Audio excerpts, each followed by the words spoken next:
আসসালামু আলাইকুম রহমতুল্লাহ বারকাতু। প্রিয় বন্ধুরা, একটা প্রশ্ন করি, আপনি কি নিশ্চিত আপনার ইমান আগের মতো শক্ত আছে? একসময় হয়তো আজান শুনলে আপনার মন নরম হয়ে যেত, কোরআন পড়লে চোখে পানি চলে আসতো, নামাজ ছুটে গেলে মন অস্থির হয়ে যেত, গুনাহ করার পর বুকের ভিতর একটা অপরাধবোধ কাজ করত। কিন্তু এখন আজান হচ্ছে, আপনি শুনছেন কিন্তু উঠছেন না, কোরআন সামনে আছে কিন্তু মোবাইলটা হাত থেকে নামছে না, গুনাহ করছেন কিন্তু আগের মতো আর খারাপ লাগছে না, নামাজ পড়ছেন কিন্তু মনে হচ্ছে শুধু এটা একটা দায়িত্ব শেষ করলেন। তাহলে প্রশ্ন হলো, আপনার ঈমান কি দুর্বল হয়ে যাচ্ছে? আজকের ভিডিওতে আমরা এমন চারটি গুরুত্বপূর্ণ লক্ষণ নিয়ে কথা বলবো, যে চারটি লক্ষণ আপনার ভিতরে থাকলে আপনি নিশ্চিত হয়ে যান আপনার ঈমান দুর্বল হয়ে যাচ্ছে। তবে একটা কথা শুরুতে মনে রাখবেন, এই লক্ষণগুলো কোনো একটি থাকা মানেই আপনি ঈমানহীন বা আপনি মুনাফিক নন। তবে এই চারটি লক্ষণ থেকে যে কোনো একটি লক্ষণ আপনার ভিতরে থাকলে আপনার ঈমানকে সংশোধন করা দরকার, আপনি সতর্ক হওয়া দরকার। এবং ভিডিওর শেষে আমরা আলোচনা করব ঈমান দুর্বল হয়ে গেলে কিভাবে আবার হৃদয়কে জীবিত করা যায়। তাই ভিডিওটা শেষ পর্যন্ত দেখুন, কারণ হয়তো আজকের এই কথাগুলোই আপনাকে এমন একটি ভুল থেকে ফিরিয়ে দেবে যেটা আপনি অনেক দিন ধরে বুঝতে পারছেন না। প্রিয় ভাই ও বোনেরা, আমরা অনেক সময় ঈমানকে মনে করি ঈমান একটা স্থির জিনিস, একবার ঈমান এনেছি ব্যাস সারা জীবন একই রকম থাকবে। কিন্তু মানুষের অন্তর পরিবর্তনশীল।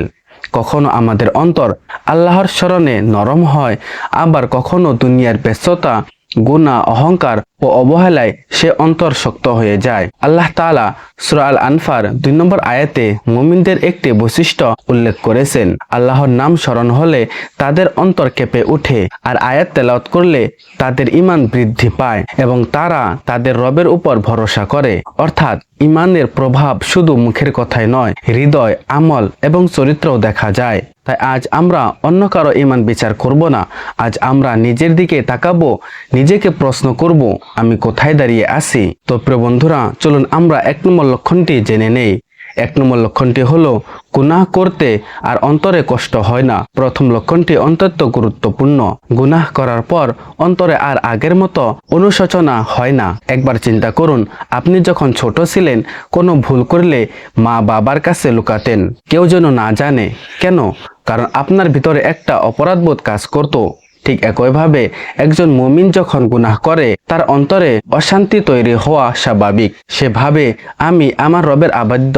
কিন্তু সমস্যা শুরু হয় তখন যখন গুনাহ বারবার করতে করতে সেটা স্বাভাবিক মনে হতে থাকে।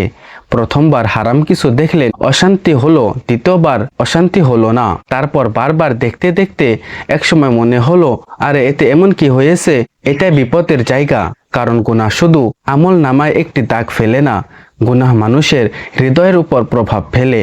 আল্লাহ তাআলা সূরা আল হাদিদের 16 নম্বর আয়াতকে সতর্ক করেছেন, দীর্ঘ সময় অতিবাহিত হওয়ার কারণে মানুষের অন্তর কঠিন হয়ে যেতে পারে। তাই আজ নিজেকে প্রশ্ন করুন, আমি যখন গুনাহ করি আমার কি এখনো খারাপ লাগে? আমি কি আল্লাহর কাছে ক্ষমা চাই, নাকি গুনাহ করার পরও মনে হয় সবাই তো করছে? মনে রাখবেন, শয়তান আপনাকে প্রথমে বলবে একবার করো কিছু হবে না, তারপর বলবে আবার করো আগেও তো করেছিলে, তারপর একদিন এমন অবস্থায় নিয়ে যাবে যেখানে আপনি গুনাহকে আর গুনাহই মনে করবেন না। তাই যদি আপনার কোনো গুনাহের পর অন্তর কেঁদে উঠে, নিজেকে শেষ মনে করবেন না, বরং এই অনুশোচনাকে কাজে লাগান। সঙ্গে সঙ্গে বলুন, হে আল্লাহ, আমি ভুল করেছি, আমাকে ক্ষমা করুন, আমাকে গুনাহ থেকে বাঁচিয়ে নেন। কারণ গুনাহের পর অনুতপ্ত হয়ে আল্লাহর দিকে ফিরে আসা হতাশ হয়ে গুনাহের মধ্যে পড়া থাকার চেয়ে সম্পূর্ণ ভিন্ন বিষয়। প্রিয় বন্ধুরা, সেই জন্য গুনাহ করার পর যদি আপনার অন্তরে অনুতপ্ত হয়েছে, তাহলে সাথে সাথে আপনি তওবা করুন, ইস্তেগফার করুন। তো চলুন এবার আমরা 2 নম্বর লক্ষণটি জেনে নেই। 2 নম্বর লক্ষণটি হলো নামাজ, কোরআন ও জিকিরে আগ্রহী কমে যাওয়া। ইবাদত করতে আর আগের মতো ভালো লাগে না।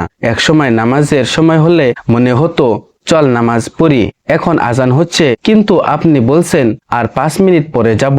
এইভাবে 5 মিনিট করতে করতে আপনার নামাজের সময় পার হয়ে যায়, তারপর কাজের মধ্যে ডুবে গেলেন।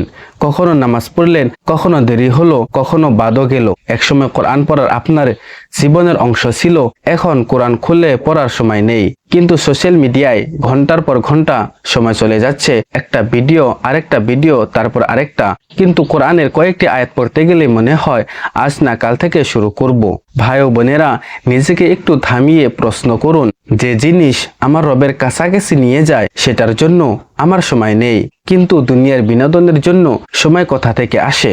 এটা কি আমাদের চিন্তার বিষয় নয়? আল্লাহ বলেন, আল্লাহর স্মরণে অন্তরসমূহ প্রশান্ত হয়। তাই যদি দেখেন আল্লাহর স্মরণ থেকে আপনি দূরে সরে যাচ্ছেন, তাহলে নিজের অন্তরকে আবার জাগানোর চেষ্টা করুন। আর একটা গুরুত্বপূর্ণ কথা, ইবাদতে সবসময় একই রকম অনুভূতি হবে না। কখনো মন বসবে, কখনো মন বসবে না। কখনো কোরআন পড়ে চোখে পানি চলে আসবে, কখনো আবার আসবে না। তা শুধু অনুভূতির উপর নির্ভর করবেন না।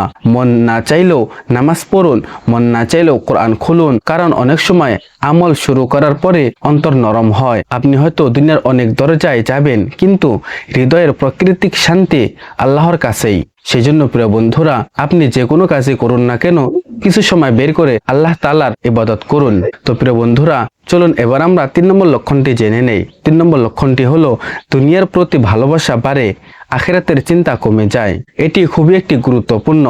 দুনিয়া নিয়ে আমরা অনেক চিন্তা করি, কিন্তু আখিরাত নিয়ে আমাদের কোনো চিন্তাই নাই। সকাল থেকে রাত পর্যন্ত কত টাকা হবে, কিভাবে বাড়ি বানাবো, কোন মোবাইল ফোন কিনবো, কে আমাকে কি বললো, আমার ব্যবসা কেমন চলছে, আমার চাকরি কেমন, আমার সম্মান কত, এসব নিয়ে আমরা চিন্তা করি। কিন্তু কখনো কি একা বসে ভেবেছি আমার মৃত্যুর পর কি হবে, কবরের জন্য আমি কি প্রস্তুতি নিয়েছি, কিয়ামতের দিনের জন্য কি জমা করেছি, আমার আমলনামায় কি আছে?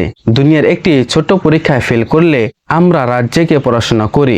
একটা চাকরির পরীক্ষার জন্য মাসের পর মাস প্রস্তুতি নেই, কিন্তু যে পরীক্ষার ফলাফল আমাদের চিরস্থায়ী জীবন নির্ধারণ করবে, সে পরীক্ষার জন্য আমরা কতটুকু প্রস্তুত হয়েছি। দুনিয়াকে ভালোবাসা নিজে কোনো অপরাধ নয়। পরিবারকে ভালোবাসবেন, হালাল সম্পদ উপার্জন করবেন, নিজের ভবিষ্যৎ নিয়ে চিন্তা করবেন।